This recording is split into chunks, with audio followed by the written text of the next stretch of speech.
امید ہے تمام سننے اور دیکھنے والے خیر و عافیت سے ہوں گے۔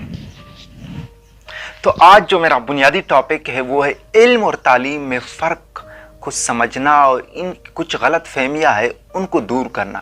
میں چاہتا ہوں کہ علم اور تعلیم کی جو صحیح ڈیفینیشنز ہے وہ آپ کے سامنے رکھ دوں۔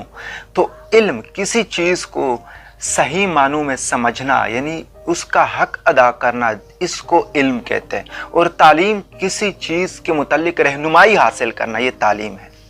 تو علم ہم کو تہذیب النفس کی راہ پہ لگا دیتا ہے اور تعلیم تہذیب النفس سے مشروط نہیں ہے۔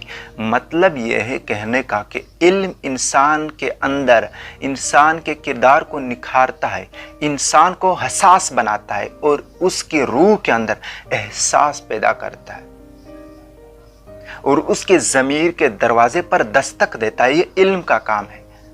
اور دوسری اس سے جو سب سے بڑی بات ہے کہ علم اجتماعی شعور جسے کلیکٹیو وزڈم کہتے ہیں، اس علم سے وہ پیدا ہوتی ہے اور یہ کسی بھی معاشرے کے لیے ریڑھ کی ہڈی کی حیثیت رکھتی ہے۔ علم انسان کے اندر عاجزی اور انکساری پیدا کرتی ہے، اور اگر علم عاجزی انکساری کی بجائے تکبر پیدا کرے تو وہ علم نہیں، وہ صرف اور صرف تعلیم ہی کہلاتی ہے۔ اور اس کے برعکس تعلیم انسان کو باکردار نہیں بنا سکتی۔ تعلیم آپ کو کسی کے ساتھ برتاؤ کرنے کا سلیقہ اور طریقہ نہیں بتا سکتی۔ اور تعلیم اور علم کے درمیان جو بنیادی فرق ہے وہ سمجھنا اور پڑھنا، یعنی علم کا مطلب کسی چیز کو سمجھنا اور اس پر عمل کرنا ہے، اور تعلیم سے مراد کسی چیز کو پڑھنا ہے۔ اور میں یہاں پر ایک اور غلط فہمی آپ کی دور کر دوں کہ ہم نے صرف تعلیم کو ڈگریوں سے مشروط کیا ہوا ہے، لیکن اصل بات اس کے بالکل برعکس ہے۔ میں تاریخ کی کچھ شخصیات کے نام آپ کے سامنے رکھتا ہوں۔ ولیم شیکسپیئر جو ایک نامور ادیب ہیں، وہ بھی عصری تعلیم کے حامل نہیں رہے۔ اس کے علاوہ ایپل جو موبائل فون ٹیکنالوجی کی دنیا کی سب سے معروف کمپنی ہے، اس کے بانی اسٹیو جابز بھی صرف اور صرف مڈل پاس تھے، یعنی ان کے پاس کوئی ڈگری نہیں تھی۔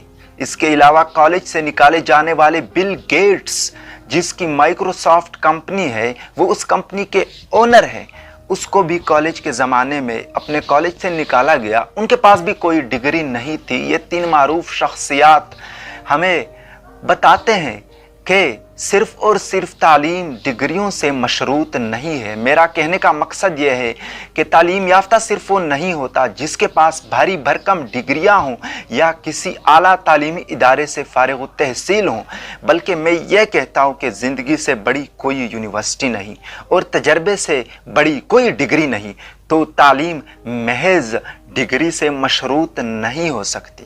اور اس کے علاوہ میں ایک تیسری بات کرنا چاہوں گا کہ قرآن نے بھی دنیاوی تعلیم کو علم کہا ہے۔ قرآن میں کئی مقامات پر جیسے سورہ یوسف پر بھی اس کی طرف اشارہ ملتا ہے، یعنی دنیاوی تعلیم۔